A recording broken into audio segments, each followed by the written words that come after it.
lumière soit. Que ta lumière soit. Que la lumière soit. Église évangélique Grâce Académie. Une église, une vision, un ministère évangélique. Une ambassade du royaume de Dieu, un peuple d'adorateurs, une église sans cloison, une voix prophétique, une vision pour sa génération. Nous prêchons et vivons l'évangile du royaume. Grâce Académie.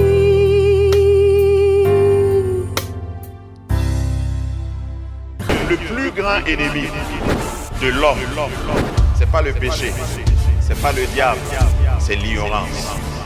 Et pour chasser l'ignorance, il faut que la lumière soit. Grâce Académie.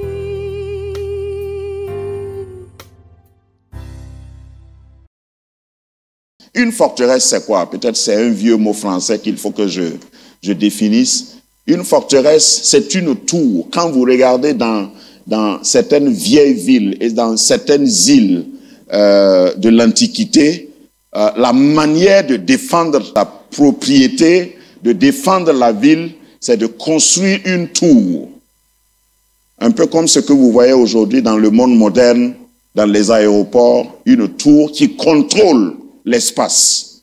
Et dans la tour, c'est un mur fortifié, épais, quelquefois épais de plusieurs mètres.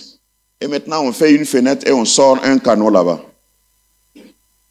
C'est-à-dire qu'ils sont en hauteur et s'ils voient l'ennemi venir, ils peuvent envoyer le feu. Ça, c'est un peu l'image de la forteresse. Dans notre tête, et la tête se trouve en haut, il y a souvent des forteresses comme ça.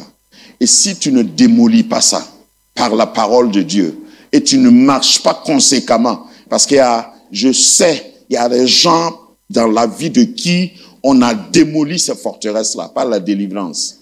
Mais eux-mêmes repartent. Et ils font des pratiques. Hein? Je connais quelqu'un qui a, voilà, l'anniversaire de son papa, il faut qu'il aille s'asseoir sur le fauteuil de son papa. Chaque fois. Et il dit des paroles ou des prières. Lui, il ne parle pas au cimetière, mais fauteuil qui est dans la cour, dans la maison, là, il a gardé ça. Sous prétexte que c'est pour se rappeler de son père. Et quand il s'assoit, il commence à parler. De là où tu es. Ton papa ne s'aime. Là où il est là, il ne peut pas t'aider. Ce n'est pas possible. À moins que tu ne crois pas en la parole. Dans la parabole, c'est pour éclairer ta lanterne, dans la parabole de Lazare et du riche, ce n'est pas Lazare qui est ressuscité là, Lazare le pauvre. Jésus qui a donné cette parabole, mais c'est un enseignement, a dit que, à la fin de la parabole, tous ceux qui veulent quitter là où est Lazare pour aller chez le riche, ils ne peuvent pas. Parce que le riche demandait à Lazare de descendre, non, demandait à Abraham d'envoyer Lazare. Moi, j'ai toujours été énervé par ça. Moi, je suis au ciel et c'est toi que toi tu veux, de l'enfer, toi tu veux m'envoyer. Ça ne va pas, non? Pauvre Lazare. C'est pourquoi il dit, il faut tout faire pour ne pas être comme Lazare. Hein? Comment le riche qui est en enfer? On dit le riche leva les yeux. C'est-à-dire que l'enfer est en bas et le paradis est en haut. Quand il a levé les yeux, qui il a vu? Lazare, moi. Je suis résolu d'ailleurs, quand je vais arriver au ciel, je vais aller au fond. Si un parent lève les yeux, il ne me verra pas. Ce n'est pas moi qui va envoyer. Bon, je ferme la parenthèse. Mais la parabole nous enseigne que celui qui veut même s'il veut, il ne peut pas. Donc, il n'y a pas de communion entre nous, les vivants, et les morts. Dis-moi amen, sinon je vais ajouter. Il n'y a pas de communion. Je ne parle pas de mémoire. Respecte la mémoire de tes chers qui t'ont dévancé. Mais la Bible ne nous autorise pas à communier avec eux, à les prier. Peut-être qu'à partir d'aujourd'hui, tu ne vas plus m'aimer. Mais c'est la Bible que je suis appelé à vous enseigner. Tu ne dois pas communier avec les morts. Il n'y a plus de communion entre ceux qui sont morts et ceux qui sont vivants. Le service que tu peux rendre à un parent qui est parti, c'est de t'occuper de sa mémoire. Et quand je parle de mémoire, ce qu'il a laissé, si ce sont des enfants, si ce sont des biens, si ce sont... Occupe-toi de ça. Mais ne pense pas que tu vas... Bon, puisque je suis là-dessus, je vais dire, tu vas même rester ici et puis prier pour lui, pour que Dieu puisse le favoriser. Et il y en a qui vont plus loin, ils demandent qu'eux, ils prient pour nous, qui sommes encore ici. La parole de Dieu est claire que nous devons faire attention à ces choses-là. Nous vivons dans un monde, nous avons de la famille, nous avons des coutumes, nous avons une culture, et il est important, pour que ta délivrance soit effective, de faire attention à ces pratiques. Sinon, c'est là encore que tu t'embrigades. Si tu veux, je vais citer quelques passages avant de terminer. Marc chapitre 10, verset 46. Ça, c'est l'histoire de Bartimée. On ne va pas lire, mais c'est juste pour te dire que si dans ton mental, tu acceptes et tu crois, personne ne peut t'arrêter. C'est de ça que je voulais parler. Délivrance mentale, là. Il ne faut pas avoir peur parce que, étant de cette culture africaine, de cette partie du monde, il y a des gens qui vont te dire, ah, tout le monde fait ça, hein. Ah, c'est toi seul qui n'es pas venu, hein. Toi, là, il ne faut pas parler comme ça, hein. Toi-même, tu sais que dans notre culture, dans notre famille, dans nos habitudes, c'est le cas de Bartimée. Il a crié. Quand il a entendu que Jésus passait, il a crié, « Fils de David !» Donc, il y a les disciples en premier, et puis il y a d'autres personnes qui lui ont dit, « Tais-toi !» Est-ce qu'il s'est tué? Donc, il ne faut pas te taire. Si tu sais que c'est Jésus, tu marches avec lui, ne laisse pas quelqu'un, ne laisse pas des traditions, ne laisse pas des choses de... un jour, j'étais en train de faire mon footing, et puis, vous savez que ça arrive dans la rue, et ce jour-là, en tout cas, c'était un spectacle. Vous savez ce qu'on a posé comme sacrifice? C'est tôt le matin. La personne certainement s'est levée parce que nous, on était aux environs de 6 heures moins le matin. Et puis, je ne vais pas dire le trajet. Il y avait beaucoup d'autres personnes comme moi qui faisaient le footing. Et puis, arrivé à un carrefour, on a vu une tête de cheval. Frais. Bon, c'est un sacrifice. On a dit, ouh, mais... On voit souvent des choses comme ça.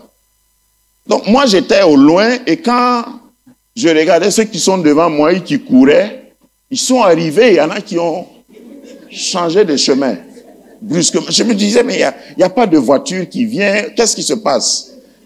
Quand je suis arrivé, j'ai compris ce que c'est. Voilà. Il faut que je délivre le peuple.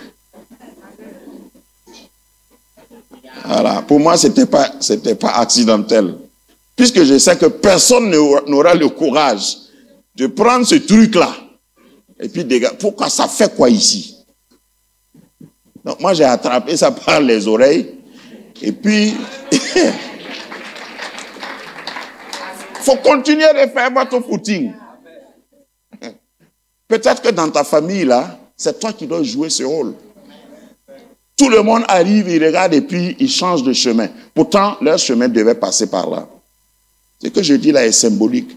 Il y a peut-être un niveau de bénédiction. Il y a peut-être un niveau dans la destinée de tous tes frères et sœurs, même mère, même père ou de la même famille. Et c'est toi. Puisque tu es né de nouveau, c'est toi qui dois dégager ça pour que les autres passent. Pourquoi toi aussi tu tournes? Pourquoi tu les suis, tu tournes? Bartimée n'a pas cédé. Tout le monde a dit, tais-toi. Et il a crié encore plus fort. Je veux que tu cries plus fort en appelant Jésus. Il ne faut pas crier n'importe quoi. Jésus de Nazareth, fils de David, aie pitié de moi. C'est ça la vraie foi. C'est ça la confession. Et quand il a crié, Jésus a arrêté tout le monde et a dit, Jésus ne partait pas chez Bartimée. Il y a tout un enseignement derrière ça. Ceux qui ont la foi et qui vont crier le nom de Jésus, Jésus fait exception. Il brise le protocole. Il arrête le cortège. Et puis il dit, faites-le venir. Et sa guérison a été spectaculaire.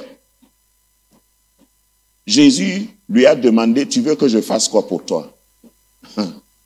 Moi, si j'étais à la place de Bartimée, c'est pas vu là seulement, moi j'allais demander. Seigneur, guéris-moi, je veux ma vue. Mais Seigneur, ça fait longtemps. Les gens m'ont trop abusé. J'ai perdu du temps. On a volé ma femme. Je vais faire une liste. Est-ce que Jésus n'allait pas faire? Mais ce gars-là, il s'est arrêté. Non, moi, si j'étais Bartimée, pour une fois que Jésus me demande ce que je veux qu'il fasse, comment? Seigneur, casse le pied de mon ex. Seigneur, tu... Non, c'est pour faire rire. Ce qu'il m'a fait là, il faut lui donner 10 fois ça. Il n'a qu'à goûter voir. Ah, pourquoi seulement la vue? La vue, et puis toutes les années que j'ai perdues là, tout le retard là qui va, voilà, dommage, intérêt. Chacun n'a qu'à payer.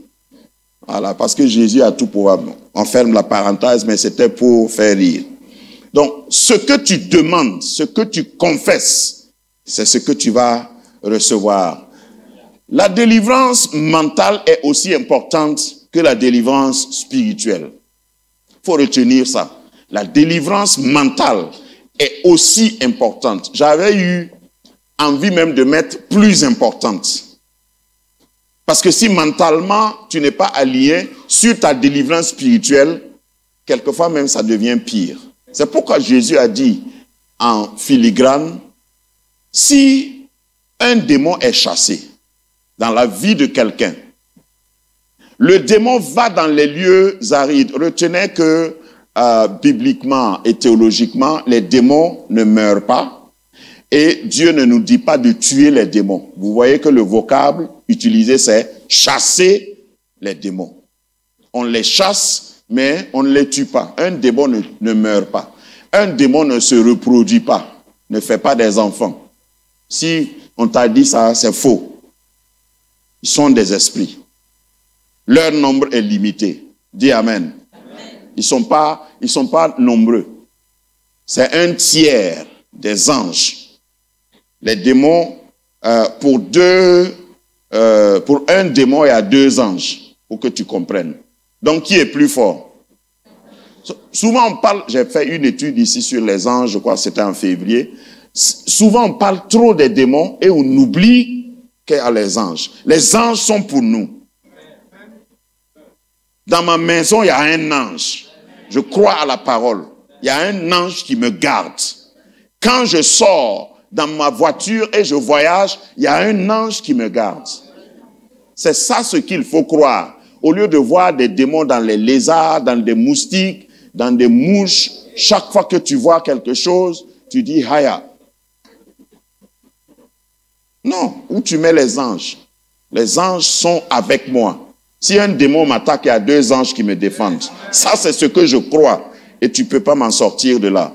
Donc, il faut te comporter comme si tu fais partie de ceux qui sont plus forts. quand le démon est chassé, disait Jésus, il va dans les lieux arides et il cherche un refuge. Le refuge, pour le démon est un sans-abri sur la terre. Il n'est pas légal. Parce que pour vivre sur la terre, ça c'est les petites notes d'enseignement. Pour vivre sur la terre, il faut venir légalement. Et l'entrée légale, la frontière légale, le passeport et le visa pour vivre sur la terre, il faut naître d'une femme. C'est ce que la Bible nous enseigne. Le démon n'est pas né d'une femme. Donc, il ne peut pas vivre ici. Pour vivre ici, le démon est obligé d'habiter quelqu'un ou quelque chose. Ça va? Fais tout pour qu'il ne t'habite pas et il n'habite pas tes enfants. Non. Tiens, chez moi, il y a le feu. Si tu viens, ça va te brûler. Ça aussi, j'ai fait un enseignement ici. La meilleure façon de t'en délivrer, c'est d'être une boule de feu. Voilà. Il ne faut pas être chrétien tiède, mi-figue, mi-raisin.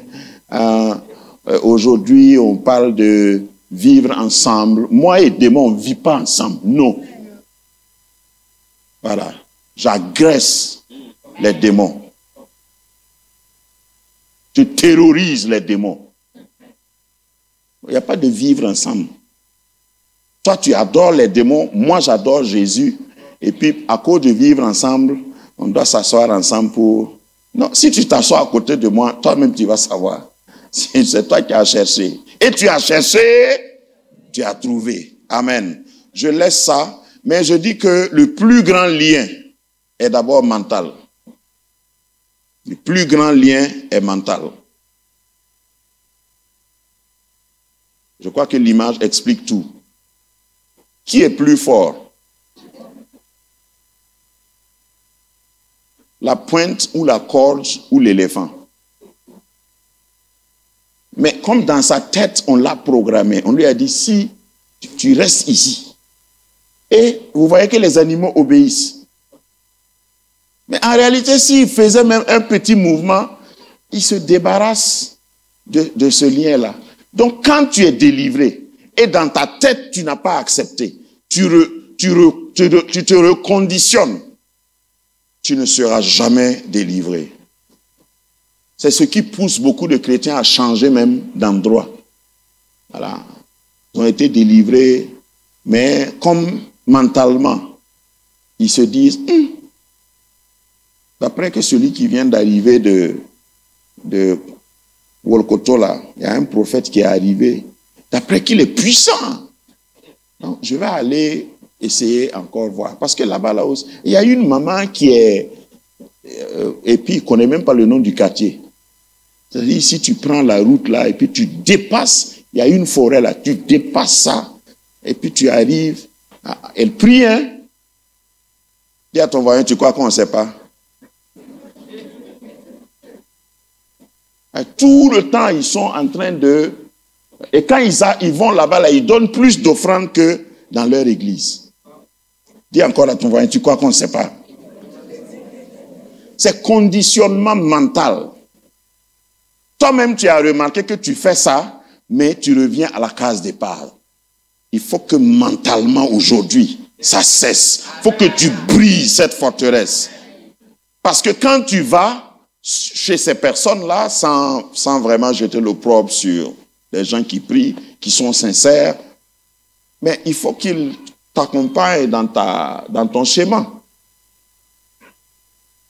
Parce que toi-même, quand tu arrives, tu dis, ah, vraiment, j'ai entendu parler de vous, je sais que c'est la fin de... Sauf que tu vas quitter là-bas et aller encore. Donc, mentalement, il faut que tu brises une fois pour toutes. Tu es, comme dans cette image, le plus fort. Et tu peux briser. Mentalement, j'ai mis une autre image. Mentalement, si tu laisses le diable contrôler tes pensées, il peut contrôler ta destinée. Dans cette image-là, la chair là-même n'est pas complète. C'est-à-dire que, quelle que soit la décision, c'est-à-dire si c'est un cheval ou c'est un... Moi-même, me demandais, on dirait c'est un cheval. S'il veut, il peut broyer la chaise là. S'il veut, il peut traîner la chaise et aller là où il veut. Mais comme on t'a conditionné mentalement, tu es bloqué. C'est-à-dire, tu viens à l'église, hein, mais tu crois que certaines choses, ce n'est pas pour toi. Tu pries, hein, tu fais des veillées, mais tu te dis, c'est vrai, la Bible a dit ça, mais nous autres là. Parce que nous, ce que tu ne sais pas, hein, ce que tu ne sais pas, frère fidèle, nous sommes des forgerons. Puis quand je parle, il y a des gens qui font comme s'ils ne comprennent pas. Nous, en tant que forgerons, nous pouvons... Et commerce ne nous réussit pas. C'est pas possible. Yeah! C'est pas possible. C'est-à-dire, dans notre culture, quand on a un bébé, au 8e jour là, non, avant 40 jours, le bébé ne doit pas voir le soleil. C'est une chaise comme ça. Voilà, Dieu t'a délivré, mais tu te mets dans un autre joug. Et tu dis, littéralement, j'ai été obligé de pousser quelqu'un. Bébé là même, c'est moi qui ai prié, l'enfant là est venu au monde. J'ai dit, mais amène mon petit-fils, je vais voir. Comme on attend les 40 jours là. J'ai dit, 40 jours, pourquoi? C'est quels 40 jours? Non, c'est-à-dire que chez nous, les nouveaux-nés là ne doivent pas sortir de la maison avant 40 jours. Comme c'est spirituel. Sinon, des choses comme ça là, je voulais l'engager. Parce que c'est pas possible. Toi, tu m'as fait jeûner à cause de ce bébé-là. Bébé-là vient maintenant et tu te rappelles que tu as culture. Quoi? Tu as ta coutume. Pourquoi ta coutume? Mais ça, c'est moi. Regardez comment Dieu nous regarde souvent. Tu as été béni. L'enfant n'est pas venu à cause de ta coutume. L'enfant, c'est Dieu qui t'a donné. Il y a beaucoup de gens qui ont des bénédictions comme ça, mais c'est pas qu'ils croient en ça, mais à cause de ça, je veux parler de la coutume, ils se comportent. Quand tu te comportes comme ça, ce sont les démons de ta famille là qui viennent maintenant. C'est toi qui les as invités. Et voilà, il y a des gens qui ont des différences de jour. Mercredi, on ne voyage pas. Mercredi, on ne présente pas les condoléances. Je dis n'importe quoi, hein. Mais vous-même, vous savez. Voilà. Avant la puberté, les filles ne doivent pas passer par ce chemin. Non, ou bien c'est avant le mariage. Tout ça là, c'est des trucs que j'ai entendus. Tu es chrétien. Tu es né de nouveau. Et puis tu te mets sous ce joug-là, sous cette tradition. Bien sûr que ça va te suivre. Je peux même éclater. Dans notre culture là, j'avais pris exemple sur forgeron, je reste dessus. Les forgerons ne peuvent pas se marier au peul. Enfin. Donc, le chef de la chorale est peul. Et toi, tu es choriste célibataire. Et puis, il veut t'épouser. Vrai. Et puis, tu dis, malheureusement, ce n'est pas possible. Moi, je ne prie plus pour toi. Vous pouvez penser tout ce que vous voulez. Ou bien on croit à la Bible, ou bien on ne croit pas à la Bible. En tout cas, si tu es dans cette église, c'est ce message que tu vas entendre. Alléluia. Christ a tout payé. Et si la personne en face de toi là a accepté Christ avec des preuves de nouvelle naissance, les fruits de la repentance, il n'y a plus de barrière. Que ta lumière soit